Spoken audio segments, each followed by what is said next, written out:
Vojtech, and I'll tell you about our adventures with local first and note-taking app Reflect. So let me actually just start a timer here. I don't want to run too late. So Reflect is a note-taking app. It's kind of similar to Obsidian and Roam Research in a way that we use linking between notes. You can see an example of that here. I have a daily note and there are some links. So we have this desktop application which is wrapped in Electron, and we have a mobile app. And then our stack looks something like this. It's basically just React wrapped in those native apps. And we do have offline first architecture now, and we store data in Firestore. So there's a little sync going on between our local data and Firestore backend. Oh yeah, before I continue, if you enjoy this stuff, you could be working on it full time. Email us. Okay, so MobX. We use MobX for state management. And it's a library, it's my favorite library for state management because you use objects instead of all the complicated stuff. So you just make an object for something like a node, and then you make an object for something like a node store. And you put on those macros like observable. And once you do that, everything works magically. You can just build a component and everything is just updated. You don't have to worry about anything.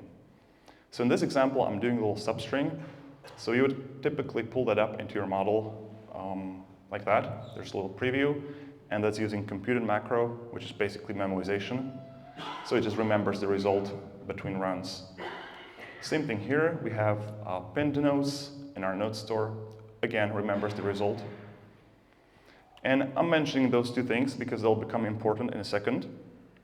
But for persistence, if you have a MobX store, you could do persistence really easily.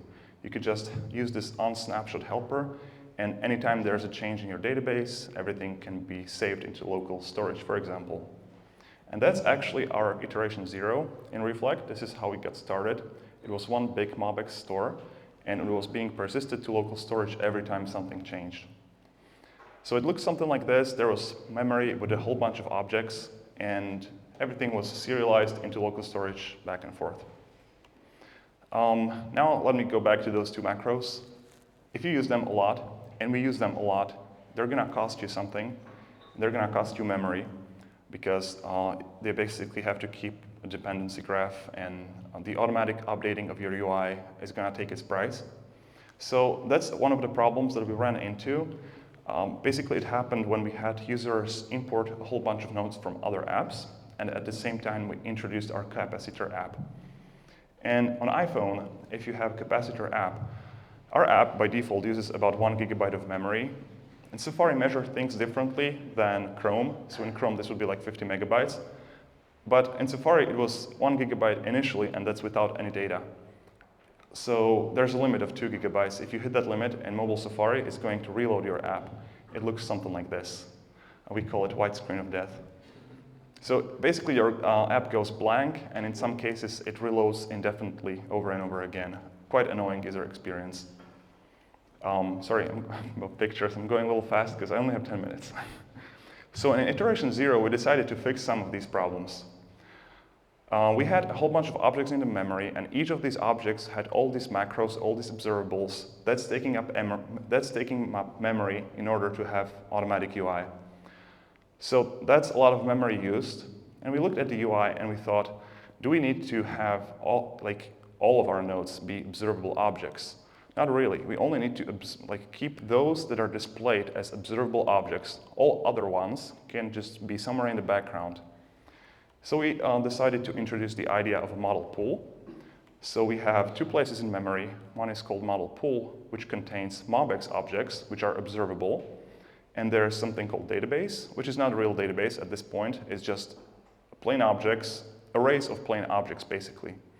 And database is storing stuff as plain data, and then there's this model pool which has reactive objects, and they can be used in the UI, and the UI updates automatically. So we shipped this last year, and this is in production currently. So if you play with Reflect now, you're using our model pool. But the database can still get pretty large. We had some users who have exceptionally large amount of nodes. I don't understand where they're coming from, but some people just have a lot of nodes. like 15 megabytes, 100 megabytes, something like that. And that's still crashing for some users on iPhone. So the problem is, when you do your initial sync, the memory profile looks something like this. It's pulling nodes from the server, and it's increasing the memory usage.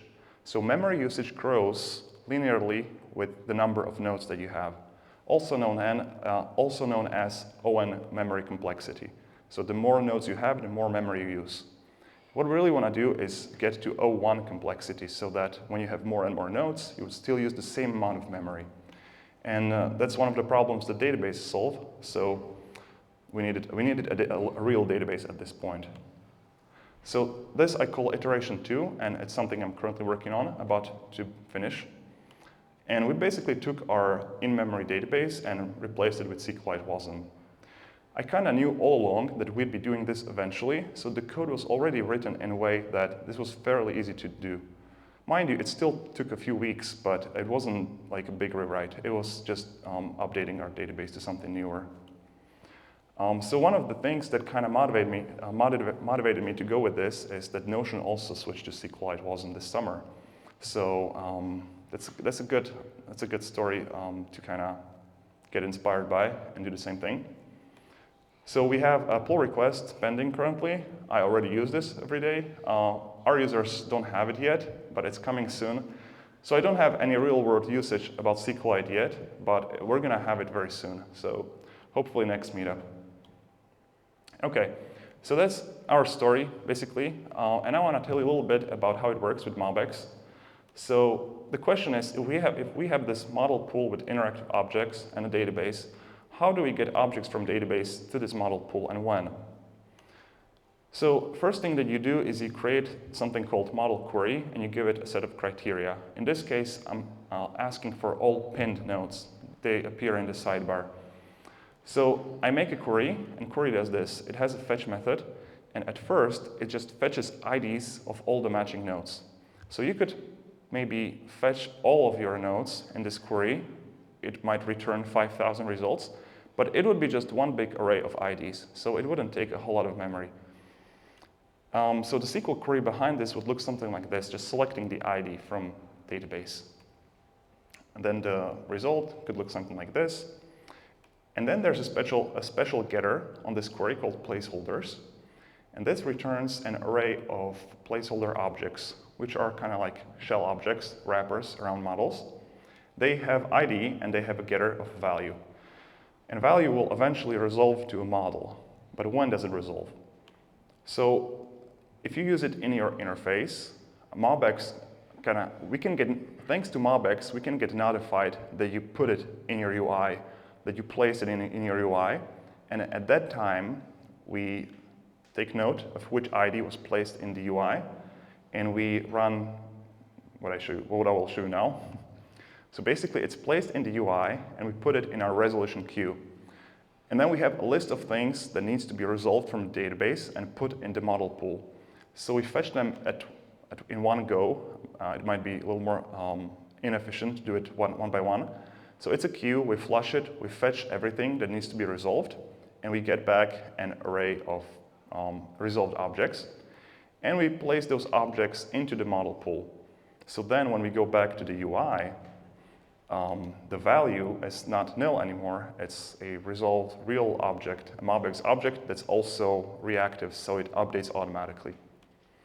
And to keep things in sync, there's two-way sync here. So I showed you this helper before on snapshot. So when you make changes to your MobX model, that gets saved into the database. And we have a little event system on top of the database. So when you make changes to the database, that will update your MobX objects. So everything is kept in sync automatically. And the best thing about it is that this is like real-world example of our pinned nodes. First, we built this little SQL query. We use a library called Kisely, maybe you know it. So we have this really nice DSL to build SQL queries, and then the other getter creates the model query. And you can just take that and use it in the UI. And that's pretty much all that you have to do to build an application. You just use objects like you would do with regular MobX. Similarly, when you make changes, you can just call this setter and change a value. It'll automatically get synced into the table, and the model pool is automatically updated back. So that's pretty much it. It's a fairly easy way to, for us, it's a fairly easy way to build apps with this sort of system. I think it's mainly thanks to MobX. But we tried to build the whole model layer in a way that you would still get that MobX magic, so you wouldn't have to worry about much. And I do have a last slide where you can find me on social networks. Thank you.